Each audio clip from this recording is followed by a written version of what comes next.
acá, en este mes y medio que nos queda. Ya, lo primero, aclarar algo. El chico tiene que estar atento a lo que se está realizando clase a clase, si bien es probable que no se conecten a todas las clases y eso es súper comprensible. Uno tiene que preguntar a los compañeros qué es lo que está pasando. ¿Por qué? Porque me encuentro con gente que me está enviando cosas que uno no solicita. Entonces, ¿qué cosas nosotros hemos tenido que realizar? Hemos realizado las fichas de los experimentos de Bernoulli, eso sí se hacía y se enviaba. De hecho, cada una de esas guías está anotada acá. ¿Sí? Las tareas de experimento de Bernoulli. ¿Qué significa los 2 puntos? Que la presentó de forma correcta y así están todos aquí con los que tengan ese famoso, las 3 tareas de experimentos de Bernoulli que debían enviar. Pero fuera de eso, no hemos asignado ninguna otra tarea, por si acaso. Así que cualquier otra cosa no sacan nada con enviarla porque no tiene implicancia ni en cuanto a puntaje ni en cuanto a nota. Este puntaje, ¿a qué accedía uno con este puntaje? Bueno, ustedes saben que por cada 6 puntos que uno completa esto tiene un 7, así que por eso ahí la Samantha en este caso tiene un 7, Daniel Sosa, Miguel Sosa también tiene un 7, y Dafne también tiene un 7 porque entregaron cada una de las actividades y por eso se le asignó ese 7. Eso es lo primero. Lo segundo, ¿qué evaluaciones tenemos hasta el momento? Tenemos básicamente 2. La calificación 1, que corresponde a el formulario de Google con los experimentos de Bernoulli. ¿Sí? Eso tenía una nota y esa nota está ahí para que la miren. ¿Y a qué corresponde la segunda columna? Bueno, claramente a la evaluación, a la última evaluación que rendimos sobre función de distribución binomial. Ahí está la calificación 1, calificación 2, para que vean. ¿Por qué algunas personas tienen el promedio ya calculado? Porque recuerden que habíamos dicho que íbamos a cerrar con 3 notas. ¿Sí? Voy a eliminar esto. Ahí está. Entonces, por ejemplo, aquí que está haciendo esto, el promedio está siendo calculado con las 3 mejores notas, que en este caso son las 10 que tiene la Fernanda, por eso le da ese promedio. Ahí lo mismo, Javier Rubio, podemos ver que en el caso de Samantha, Daniel y Miguel ya tienen promedio 7 segundo semestre final. ¿Sí? Y ¿qué más? La Dafne también está lista con su promedio, que es promedio 7. La Josefa también está lista en cuanto a su promedio, etc. Entonces, ¿qué es lo que vamos a hacer el día de hoy? Y para que sepan, lo que vamos a hacer el día de hoy es, vamos a revisar esta evaluación que no hemos revisado, lo de binomial, tenemos que revisarla. ¿Por qué? Porque vamos a dar una nueva actividad sobre la misma función de distribución binomial. Ya que tenemos tiempo, vamos a dar la oportunidad de que se comprenda bien esta función de distribución, que es un poco la idea. O sea, cuando uno tiene que, en este semestre tan irregular, uno tuvo que escoger qué cosas son importantes de ver. La función binomial es una de las cosas importantes que debemos ver. Y por lo tanto, hay que mejorar esas notas. ¿Sí? Hay casos muy extremos. Hay muy malas notas y hay unos buenos 7. Entonces la idea es que ustedes van a hacer un trabajo que va a corresponder a la calificación número 3. Seguramente va a aparecer la persona que me dice, profe, pero ¿para qué lo voy a hacer si yo ya tengo un 7? Ya, ok. En ese caso, en el caso de que una persona tenga un promedio 7 en el segundo semestre, solo por único año, solo por única vez, les voy a dejar pasar algunas notas al primer semestre, por si lo quieren mejorar. ¿Sí? Entonces, toda la persona que quiera mejorar el primer semestre va a poder seguir participando en las distintas evaluaciones y vamos a ir haciendo las correspondientes modificaciones para ese primer semestre. ¿Sí? Para que sepan, para que no se me aburra toda esta gente que está aquí ya con promedio 7. ¿Pueden llevar un ritmo más bajo? Claro que sí. La idea es que sigan participando, obvio que sí. Y recuerden que, como les dije, en matemática común en ningún caso esto es una invitación a que dejen de asistir y dejen de participar en todo esto. No sé si hay alguna duda en torno a lo que acabo de decir.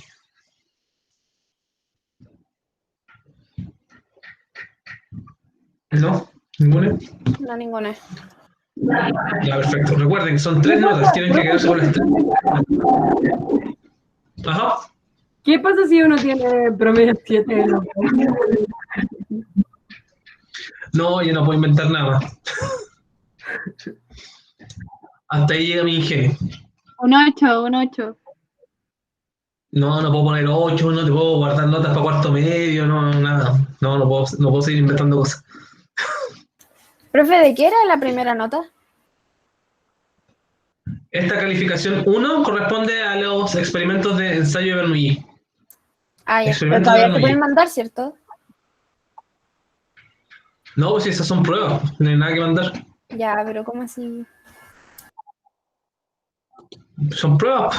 ¿Cómo así? Que No se las pruebas se vale. cierran. No hay que... O sea, para poder recuperar en algún momento. Ah, pero tú quieres darla de nuevo la misma. No, No la puede persona que ser. la rindió ya la rindió.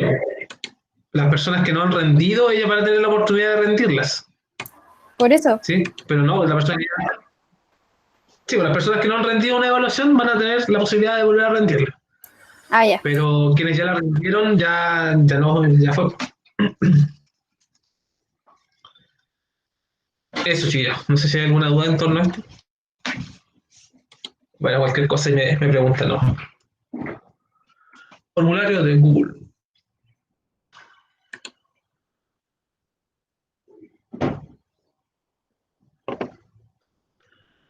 Ya, acá está el famoso formulario, aquí está la famosa prueba. Y, y cosas que me llaman la atención, por ejemplo.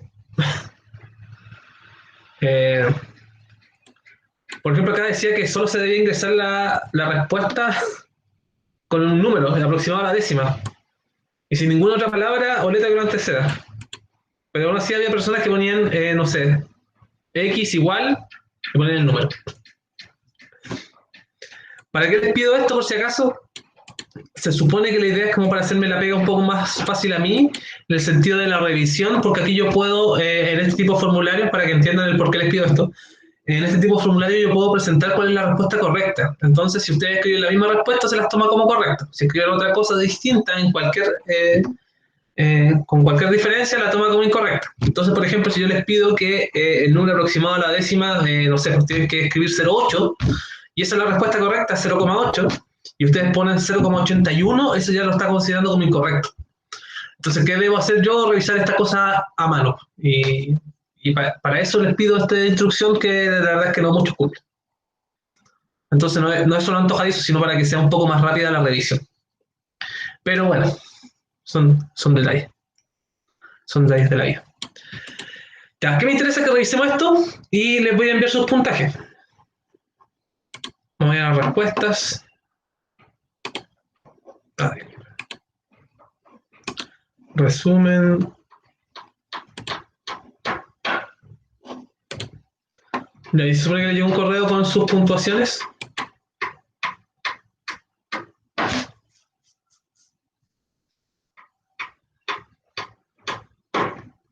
Ahí está, para que las podamos revisar. Y vamos a ver cómo se resuelve esto y así hacemos un pequeño repaso de qué es lo que estamos viendo. Porque obviamente la actividad evaluada que viene sigue siendo de función de distribución binomial. Voy a copiar acá el ejemplo.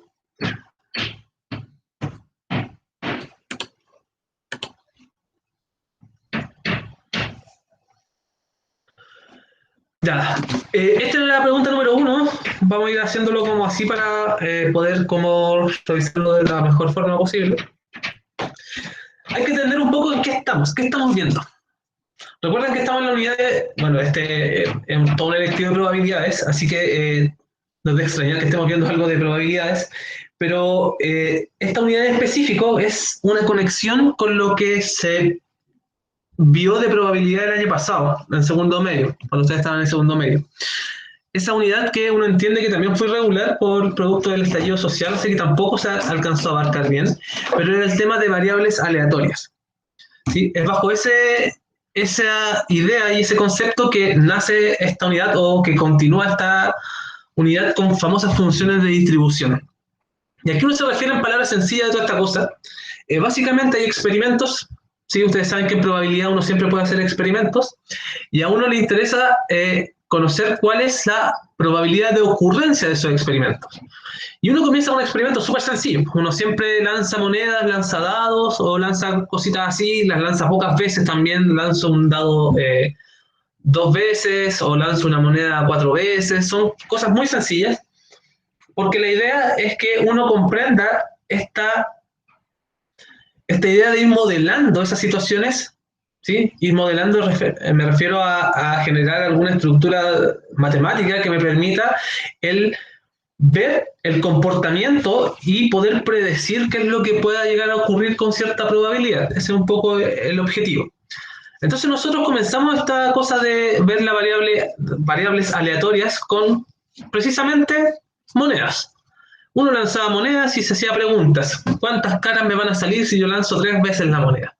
Y ahí uno que hacía, uno básicamente analizaba la situación, construía una función de distribución que no era otra cosa más que asignarle a cada valor de esta variable aleatoria una cierta probabilidad de ocurrencia. Por ejemplo, si mi experimento lo voy a escribir acá, experimento lanzar 2 monedas. Ahí, lan 2 mon. Ustedes entienden que eso es lanzar 2 monedas. Entonces este experimento tan sencillo, a mí me puede interesar, por ejemplo, definir la variable aleatoria, número de caras. Sí, número caras.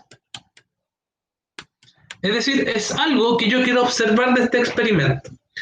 Por lo tanto, la pregunta que nace de inmediato es ¿cuántas caras me pueden salir? Y aquí nosotros nos dábamos cuenta cuando construíamos la función que esta idea de construcción no es otra cosa que evidenciar cuánta probabilidad tiene de ocurrencia cada caso.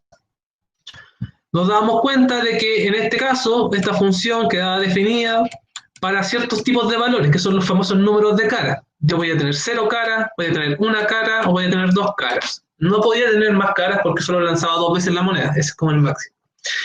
Y esto estaba asociado a una cierta probabilidad. ¿Cómo se calculaba la probabilidad? Nosotros en este caso lo que hacíamos era aplicar la probabilidad clásica y también construíamos los famosos árboles de probabilidad que a mí me ayudaban a ver qué es lo que ocurría para los distintos casos que yo estaba considerando. Entonces, para este caso en particular, si yo simulaba este lanzamiento de moneda, yo tenía 2 opciones, o me salía una cara o me salía un sello, y después si simulaba el segundo lanzamiento se me abrían nuevas posibilidades, en que si me salía cara o sello. Y por cada lanzamiento de moneda se me van, dice un 2, no quiero. Y por cada lanzamiento de moneda se me van sumando 2 nuevas opciones por cada uno de los puntos terminales que podríamos decir que van quedando, ¿sí? Entonces me daba cuenta que para el experimento lanzar 2 caras tenía 4 posibilidades distintas que podían ocurrir. Y esa es un poco también la gracia del árbol. A nosotros nos permiten como evidenciar cuáles son todos los casos posibles. Cara a cara, cara a sello, sello cara, sello sello. Y eso es el famoso espacio muestral de este experimento. Entonces, nosotros aquí en base a esto debíamos calcular. Y aquí aparecían 2 tipos de reglas, la regla multiplicativa y la regla aditiva. La regla multiplicativa, recuerden que nos decía que a través de estas ramitas nosotros íbamos sumando, o sea, íbamos multiplicando la probabilidad, y si después queríamos unir 2 ramitas, las podíamos sumar. ¿A qué me refiero con eso? ¿Quién nunca ha visto un árbol de probabilidad? Por ejemplo, la probabilidad de que me salga cara y sello, todo esto es un medio siempre. Un medio, un medio, un medio, todo vale un medio. Por lo tanto, si uno quiere saber cuál es la probabilidad de que me salga cara a cara, significa simplemente solo seguir la rama. Cara, cara. Y como cada una de esas probabilidades vale un medio, la probabilidad de sacar cara a cara es 1/4. Que es lo mismo que 0,25. Y así yo me daba cuenta de que cada uno de estos elementos tenía probabilidad 0,25. 0,25 y 0,25. Entonces, ¿qué condiciones se cumplían? Aquí uno podía verificar que la probabilidad total siempre sumaba 1, y esos tipos que son parte de los axiomas de la probabilidad, es decir, son los puntos de partida. Y esto es lo que hacíamos, ¿sí? Entonces aquí uno, con este árbol, podía ir completando acá cada una de estas distintas, asignarle una probabilidad determinada a cada uno de los valores de esta variable que se decía variable aleatoria. Obtener 0 caras significa obtener 2 sellos. Por lo tanto, ¿cuál es la probabilidad de obtener 2 sellos o de no obtener ninguna cara? En este caso sería 0,25. ¿Cuál es la probabilidad de obtener una cara? Y aquí me doy cuenta que hay 2 casos que me sirven, cuando es cara sello o cuando es sello cara. Por lo tanto, debo sumar ambas probabilidades. Eso significa que esto me da 0,50 o 0,5. Y por último, la probabilidad de obtener 2 caras es que me salga cara a cara y eso ya calculamos que es 0,25. Entonces aquí pueden ver que yo para mi variable aleatoria ya definí la probabilidad de cada uno de los eventos que pueden ocurrir acá. Después de esto, nosotros formábamos una función de distribución que llamábamos la famosa función de distribución acumulada, que nos permitía ir acumulando probabilidad hasta un cierto punto, hasta donde al final teníamos toda la probabilidad acumulada. Y eso es lo que habíamos visto. Entonces, teníamos que... Pero, o sea, a lo que voy es que me interesa que se enfoquen en esta idea de que para cada valor, para cada posible resultado de esta variable aleatoria que yo definí, que es algo que a mí me interesa observar de este experimento, tengo definida cada una de las probabilidades. ¿Qué ocurrió?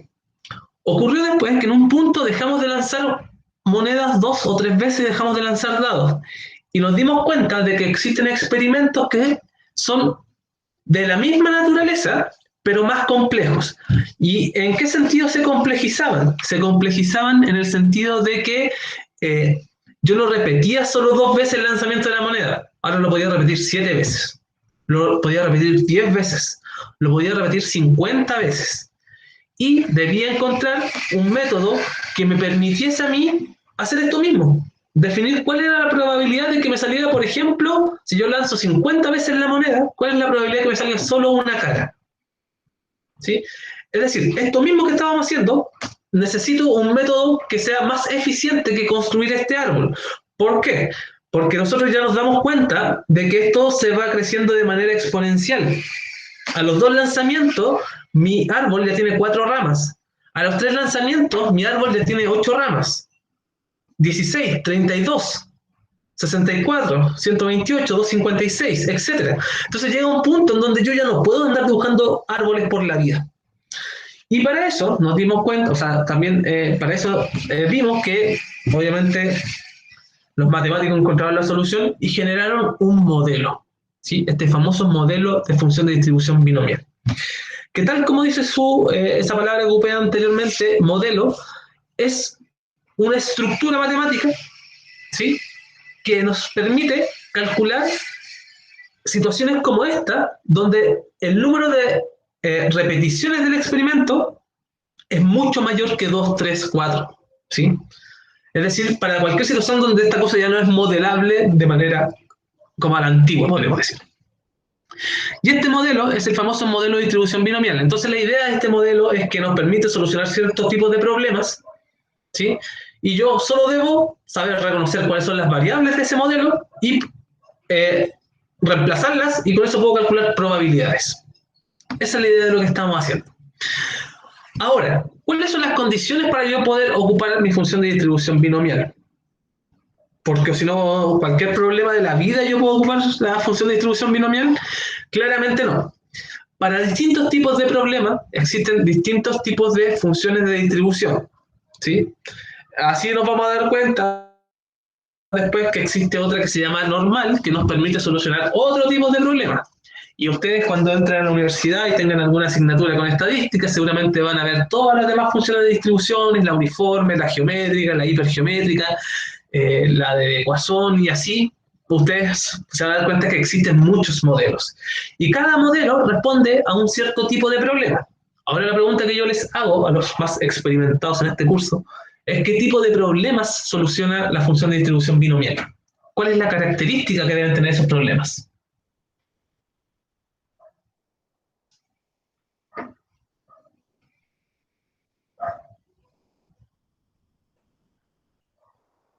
Ya voy, el tío lo quedó en vergüenza.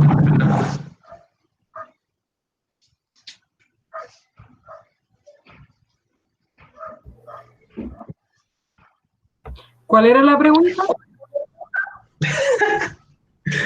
¿Qué tipo de problemas o cuáles son las condiciones necesarias para que un problema sea resuelto o sea modelado con la función de distribución binomial? Que se conozca la probabilidad de éxito y de falla, ¿o no? Ya, perfecto. Sí, ahí está como la idea. Específicamente, necesitamos que la situación sea descrita de modo que tengamos un éxito y un fracaso. ¿Sí? Solo nos sirven situaciones que son descritas de esa manera. O ocurre algo que nosotros consideramos como favorable o no ocurre. Y tenemos la probabilidad de que esa cosa ocurra o que no ocurra. Bajo esa condición, y repitiendo el experimento una cantidad finita de veces, es que yo puedo definir el modelo binomial. ¿Sí? Entonces recuerden, y esto como repaso para que Fernando ahí lo esté anotando, necesitamos que para yo poder aplicar mi función de distribución binomial, necesito encontrarme frente a un suceso que sea llamado dicotómico, es decir, que tenga solo dos opciones de ocurrencia, y además tener las probabilidades de que ocurra ese éxito, que yo considero que es lo favorable, o bien ocurra ese fracaso. Y bajo esas condiciones yo puedo ocupar mi modelo binomial. ¿Y cuál es el modelo? Es decir, ¿cuál es la estructura que tiene esta cosa? Es la siguiente. Recuerden, la probabilidad de que X, ¿qué es X? El valor de la variable. Tome un cierto valor K, que K que representa a cualquiera de los valores que puede tomar el valor de la variable. Por ejemplo, si es que nosotros lo llevamos al número de caras, porque por ejemplo este experimento de lanzar dos monedas al aire yo lo podría resolver con la función de distribución binomial. Claro que sí lo puedo resolver de esa forma. Solo que es mucho aparataje para tan sencillo problema. Pero de todas formas yo lo podría responder con este tipo de función, ¿sí? Porque es un problema que puede ser modelado mediante esta situación, o sea, mediante esta función de distribución. Entonces, la probabilidad de que el valor de la variable tome un cierto valor k va a ser igual a ¿qué cosa? Habíamos dicho que era igual a la combinatoria de n sobre k. Y aquí aparece lo primero raro en esta cosa, que es esta combinatoria, que muchos se preguntan para qué sirve. Y la combinatoria lo único que hace es contar cuántas ramas de este árbol cumplen con la condición que yo estoy pidiendo. Eso es lo que hace esa combinatoria que está ahí. Por ejemplo, si yo le preguntase a esto que está acá, a este arbolito, necesito que el valor de la variable, saber cuál es la probabilidad de obtener una cara. ¿Qué va a hacer este operador matemático que se llama combinatoria? Me va a contar cuántas ramitas de este árbol tienen una cara. Por lo tanto, si yo lo veo acá, veo que tengo una y tengo dos ramas que tienen una cara. Entonces aquí esto me hubiese dado 2. ¿Sí? Entonces eso es lo único que hace esta cosa. Contar cuántas ramas cumplen con la condición que yo le estoy pidiendo. Y esto va a estar siendo multiplicado por la probabilidad de éxito, que uno la denota con la letra P, elevado a K, y nuevamente multiplicado por Q, que es la probabilidad de fracaso, elevado a n menos k. ¿Sí? Y ese es el modelo binomial. Dicho eso, lo importante es saber aplicarlo.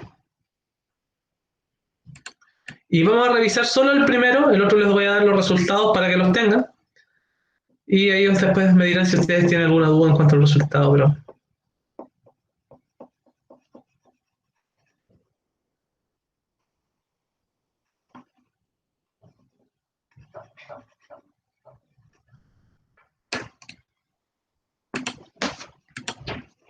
Ya dice, la última novela de un autor ha tenido un gran éxito, hasta el punto que el 80% de los lectores ya la han leído. Un grupo de 4 amigos son aficionados a la lectura. En el paso anterior responde. ¿Cuál es la primera pregunta? La primera y única que vamos a responder. La primera pregunta dice, ¿cuál es la probabilidad de que en el grupo hayan leído la novela 2 personas?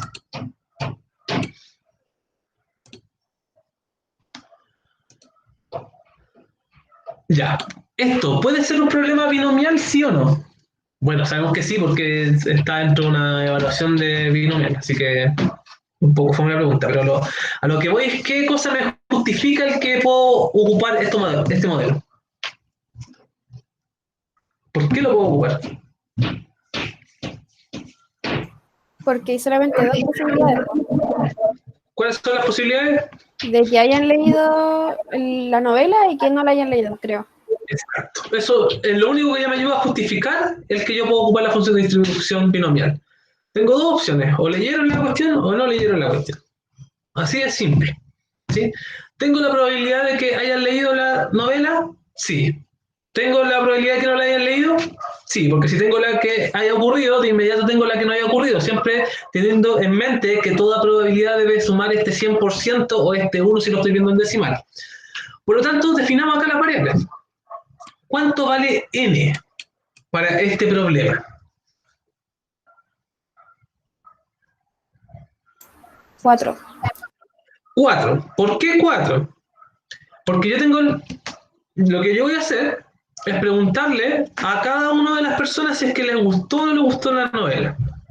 Por lo tanto, ese experimento lo estoy repitiendo una vez por cada amigo, y como son 4 amigos, estoy repitiendo 4 veces la misma pregunta. ¿Sí? Acá hay una serie de supuestos detrás, por si acaso, en donde la probabilidad entre todos es exactamente la misma y nada va cambiando la probabilidad entre uno y otro, ese tipo de cosas, por si acaso. Recuerden que la probabilidad se mantiene de manera constante. Ese 80% en ningún momento va a cambiar, por eso se mantiene constante. Entonces, ok, tengo n igual a 4. ¿Cuánto vale p? ¿Y cuánto vale q?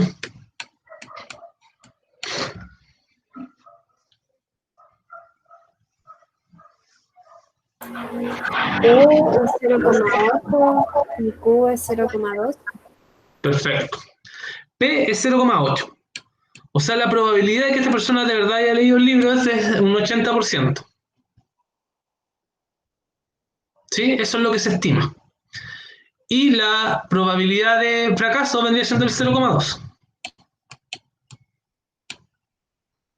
Y la pregunta es si yo quiero saber cuál es la probabilidad de que 2 personas hayan leído la novela.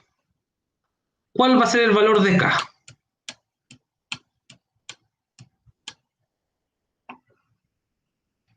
Bueno, 2. 2. Sí, porque yo quiero saber si es que la probabilidad de que 2 personas hayan leído. Por eso K va variando, porque es K lo que yo voy cambiando. Después yo puedo preguntar por la probabilidad de que un solo amigo haya leído la novela, o que ninguno, o que los 4, o que los 3, pero lo que va cambiando es K. El N siguen siendo mis 4 amigos, el P, la probabilidad sigue siendo 0,8 y el Q sigue siendo 0,2. Entonces reemplacemos acá. La probabilidad de que X sea igual a 2, que eso vale K, es igual a la combinatoria de 4 sobre 2 por 0,8 elevado a K, que es 2, por 0,2 elevado a n menos K, es decir, 4 menos 2, que sigue siendo 2. Y con eso yo llego y calculo la probabilidad. ¿Cómo se resuelve esto? Recuerden que en su calculadora, los que tengan calculadora científica, sobre el signo de división tienen la siguiente simbología, que es NCR. Ese es el símbolo de combinatoria, por si acaso. Entonces, ustedes solo deben aplicar ese símbolo. Entonces, aplican 4, escriben 4, Shift para acceder a ese menú, les va a salir una C, y después ponen el 2. Y eso les debe dar 6. Y eso después lo multiplican por el 0,8 elevado a 2 y luego por el 0,2 elevado a 2. Con lo cual,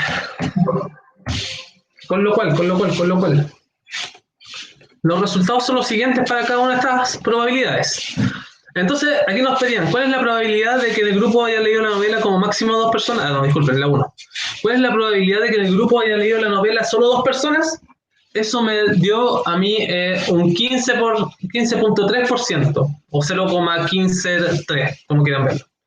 0,153. La 2. ¿Cuál es la probabilidad de que en el grupo haya leído la novela como máximo 2 personas? Ya, ojo con este tipo de preguntas, porque al decirme como máximo 2 personas, me están necesariamente pidiendo que cuente a las que cuente si es que nadie leyó la novela, si es que una persona leyó la novela o si dos personas leyeron la novela. Es decir, debo acumular todos esos casos. Es decir, en esta situación me pedían calcular 3 probabilidades distintas. Cuando K era igual a 0, K igual a 1 y K igual a 2. Y eso a mí me dio 0,18 o 18%. Algo que muchos no pudieron contestar, el valor esperado. ¿Qué era el famoso valor esperado? El valor esperado estaba definido por N por P. En donde, ¿qué es N? N es la cantidad de veces que repito el experimento y P es la probabilidad de ocurrencia, 0,8. O sea, en este caso era 4 por 0,8 y eso me daba 3,2. ¿Sí? Así de sencillo era. La varianza de X, ¿qué era? Es N por P por Q. Es decir, multiplicar la cantidad de casos que estoy realizando, la cantidad de veces que estoy realizando el experimento.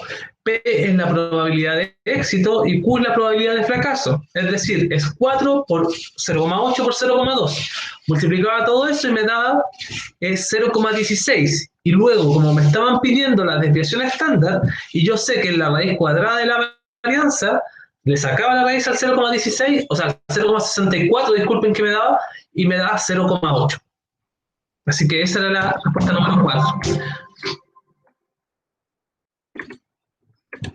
Y luego después pasamos a un segundo problema que era igual a lo que habíamos visto con esto de verdadero y falso, estas pruebas de selección, que si uno contesta al azar, ¿cómo le va?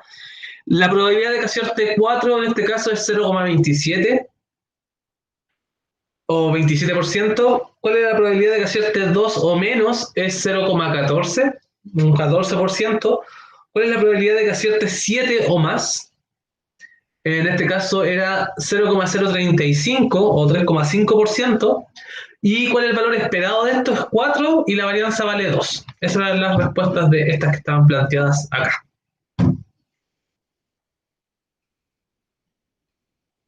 Y con eso tenían los 18 puntos, por si acaso.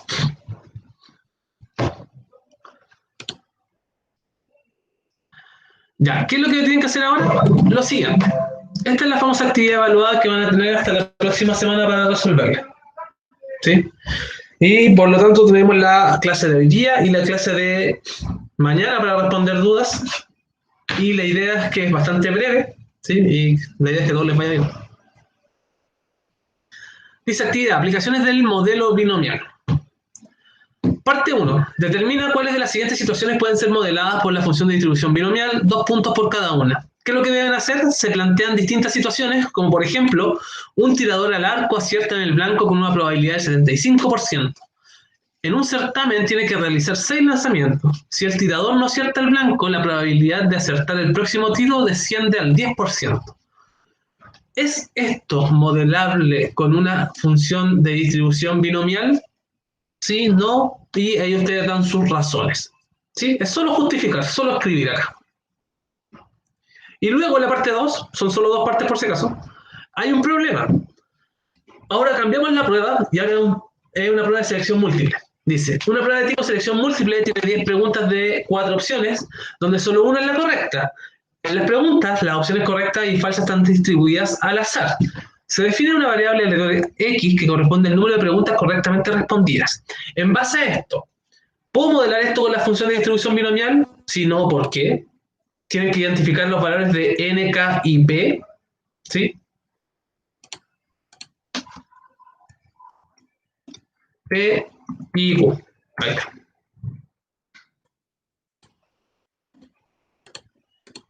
Ahí está. Si responde todas las preguntas al azar, ¿cuál es la probabilidad de responder correctamente la mitad de las preguntas? Presentar el desarrollo. Y si se responden todas las preguntas al azar nuevamente, ¿cuál es la probabilidad de obtener el puntaje máximo? Con eso tienen el total de la actividad, que son 1, 2, 3, 4, 5, 6, 7, 8, 9, son 18 puntos nuevamente. Entonces ahora vamos a detener la grabación para que ustedes vayan a trabajar.